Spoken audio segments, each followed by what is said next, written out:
I'm not sure anybody expected a final score that looked like this in the college football playoff semifinal between TCU and the Michigan Wolverines. Michigan, their second straight year in the college football playoff, and they are exiting in a little bit embarrassing fashion. Now, the final score of this game doesn't dictate how much TCU controlled it the entire time, but Michigan, for a significant portion of this game, basically the entire first half, could not do anything offensively. And then there was a third quarter explosion from both of these teams, back and forth, with TCU continuing to hang on to that lead. Finally, Michigan did bring it within one score within the final 2 minutes. They were able to get the ball back, but could not move the ball down the field. TCU forces a 4-and-out on a very controversial play, which we'll get into a little bit. But the end result, TCU, the team that nobody really thought deserved to be there. Michigan, I don't think many people were saying Michigan doesn't deserve to be there after winning the Big Ten championship, after beating Ohio State.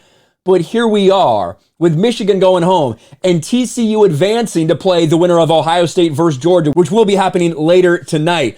But TCU, big play after big play, explosive play after explosive play. Michigan made some mistakes. There's no doubt about that. When you look at this, when you look at the breakdown for these quarters, you can see TCU scored 21 points in the first half. Michigan scored 6. That third quarter, Michigan was able to, dig into that lead a little bit, but every time they'd have a big drive, they'd give up a big play to TCU. But the final play for Michigan of this game is the one that everybody's going to be talking about. It ended up on a fourth down being a fumbled snap that offensive lineman grabs, laterals to somebody who desperately, shoves the ball forward, a legal forward pass, and he gets tackled pretty easily. But on that tackle, it went to review, and this is what people saw. Replay review decisions. TCU player leads with the crown of his helmet into the head and neck area of Michigan player.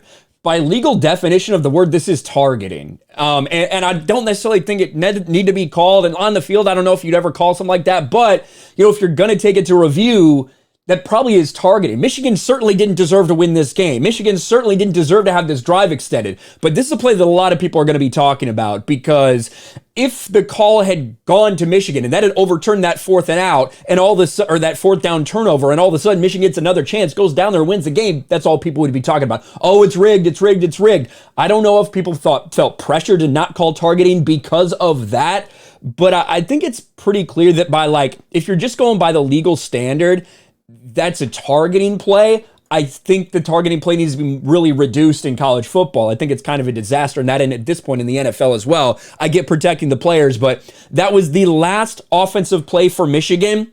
It ended their season right there.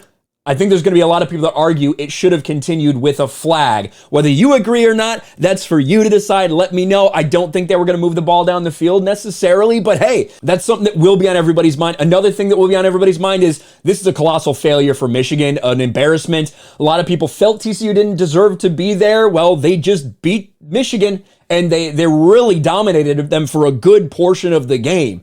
And I don't know what they're going to do against Ohio State or Georgia, but what do you guys think? A crazy college football playoff semifinal. The next game's coming up here in a little bit. Let me know your thoughts in the comment section below. Smash a like button, subscribe to the channel, ring the bell for notifications, share this video out there, and I'll talk to you later.